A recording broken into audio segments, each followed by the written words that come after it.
नमस्कार। सिर्फ 3.5% की आबादी रह चुकी पाकिस्तान में हिंदुओं पे जुल्म-ओ-सितम का ये 76वां साल चल रहा है। सरकारी नौकरियों में ना के बराबर रिजर्वेशन, ब्लास्फेमी लॉज, गरीबी और पाकिस्तानी सरकार की बेरुखी ने पहले ही उनकी जिंदगी एक सेकंड क्लास सिटीजन की बना रखी है। लेकिन आज के समय में बहू बेटियों की इज्जत बचाना उनके लिए सबसे बड़ा इशू बना हुआ है। आज की हमारी वीडियो उन्हीं बहनों और बेटियों को समर्पित है ताकि भारत में उनके आप और मेरे जैसे भाई ऐसी आवाज उठा पाएं कि उनकी तरफ कोई जिहादी दोबारा आंख उठाने की हिम्मत न कर पाए और विक्टिम्स को इंसाफ मिल पाए। ह्यूमन राइट्स वॉच की 2019 की कंट्री रिपोर्ट के मुताबिक पाकिस्तान में हर साल करीब 1000 हिंदू और क्रिश्चियन लड़कियों को जबरन अगवा करके इस्लाम में कन्वर्ट कर दिया जाता है और पाकिस्तानी सरकार नाम मात्र के बराबर भी कार्रवाई नहीं करती। आमतौर पे पहले इन लड़कियों के साथ ज्यादतियां होती हैं। कुछ की बड़ी उम्र के मुस्लिम आदमियों के साथ शादी करवा दी जाती है और कुछ को वेश्यावृत्ति में ढकेल दिया जाता है। अगर कोई लड़की विरोध करती है तो उसको और उसके परिवार को जान से मारने की धमकी दी जाती है। जुल्मों से बचने के लिए पाकिस्तानी हिंदू, साथ में जो हिंदू बांग्लादेश और अफगानिस्तान में भी प्रताड़ित हो रहे हैं, भारत आ रहे हैं और यही कारण है कि मोदी सरकार 2019 में इंडिया सिटीजनशिप अमेंडमेंट एक्ट लेके आई ताकि इन लोगों को फास्ट ट्रैक सिटीजनशिप प्रोवाइड करवाई जा सके। लेकिन बस इतना करना ही काफी नहीं है। पाकिस्तान में करीब 80 लाख से ज्यादा हिंदू रहते हैं, जिनमें ज्यादातर लोग गरीब हैं और उन लोगों के लिए वहां से निकलना संभव नहीं है।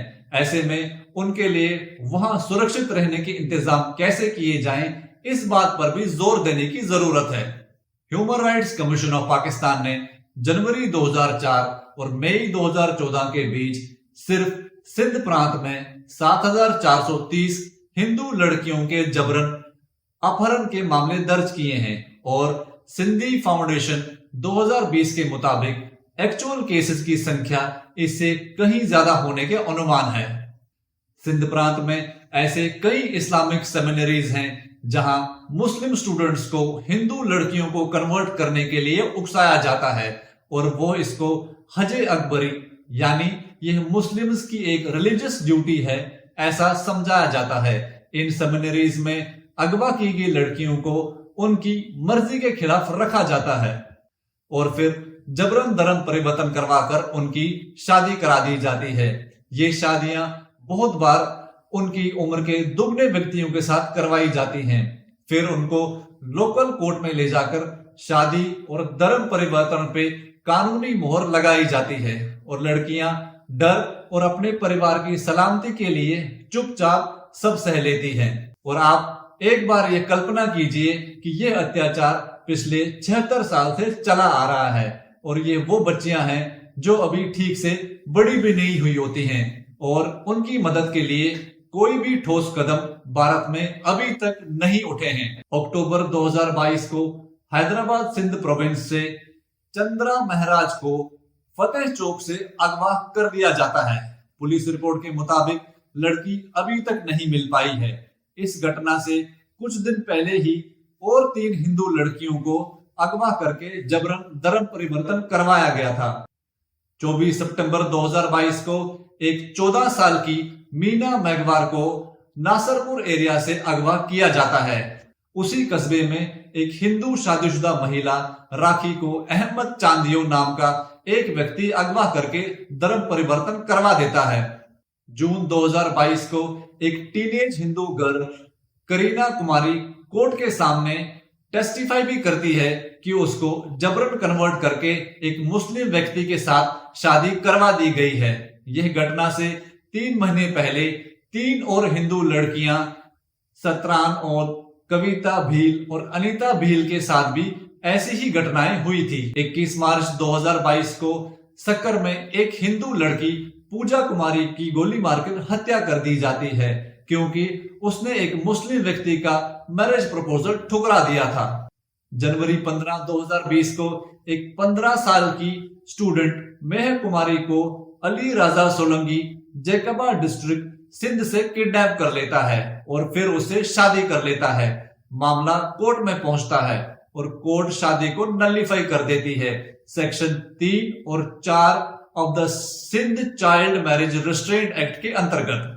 लेकिन कोर्ट टेक्निकल ग्राउंड्स का हवाला देते हुए महक को उसके माता पिता को नहीं सौंपती है, बल्कि उसको सरकारी शेल्टर में भेज देती है, जहां उसको मौलानाओं द्वारा जान से मारने की धमकियां दी जाती है और फिर वो अपने बयान से पलट जाती है और कोर्ट में इस्लाम को विलिंगली कबूलने का बयान देती है। मार्च 2019 में माइनर 2 बहनें रीना और रवीना, जिनकी उम्र 13 और 15 साल थी, घोटकी सिंध में अगवा हो जाती हैं और कन्वर्ट करके 2 मुस्लिम युवकों के साथ उनकी शादी करवा दी जाती है। उनकी शादी सुन्नी तहरीक नाम के रिलीजियस पॉलिटिकल पार्टी के हेडक्वार्टर्स में करा दी जाती है। ऐसी ना जाने कितनी घटनाएं हैं जो कभी न्यूज नहीं बनी। पाकिस्तान में माइनॉरिटीज का सोशल, एजुकेशनल और इंस्टीट्यूशनल डिस्क्रिमिनेशन के पीछे उनके एजुकेशन सिस्टम का बहुत बड़ा हाथ है। नेशनल असेंबली ऑफ पाकिस्तान ने teaching of the Holi Quran bill 2017 के हवाले से कुरानिक एजुकेशन को ग्रेड 1 से 12 तक कंपलसरी कर दिया है। Pakistan based NGO peace and educational foundation की 2016 की स्टडी, जिसका शीर्षक था teaching intolerance in Pakistan, religious bias in public school text books में ये बताया गया है कि पाकिस्तान रिलीजियस माइनॉरिटीज को शैक्षिक संस्थानों द्वारा कंसिस्टेंटली अनट्रस्टवर्दी, रिलीजियसली इंफीरियर और आइडियोलॉजिकली स्कीमिंग बताया जाता है। जैसे सिंध में 7th ग्रेड की टेक्स्ट बुक में यह लिखा है कि हिंदू मुस्लिम को गुलाम बनाने का प्रयास कर रहे थे, जबकि खैबर पख्तूनख्वा में 8th ग्रेड की एक टेक्स्ट बुक में स्टूडेंट्स को जिहाद करने के लिए एनकरेज किया जाता है और अगर वो जिहाद नहीं कर सकते तो जिहाद को फाइनेंशियली हेल्प करने के लिए उकसाया जाता है। पाकिस्तान में हिंदुओं और बाकी माइनॉरिटीज को सिस्टमेटिक इकोनॉमिक, पॉलिटिकल और एजुकेशन डिस्क्रिमिनेशन बहुत समय से फेस करना पड़ रहा है।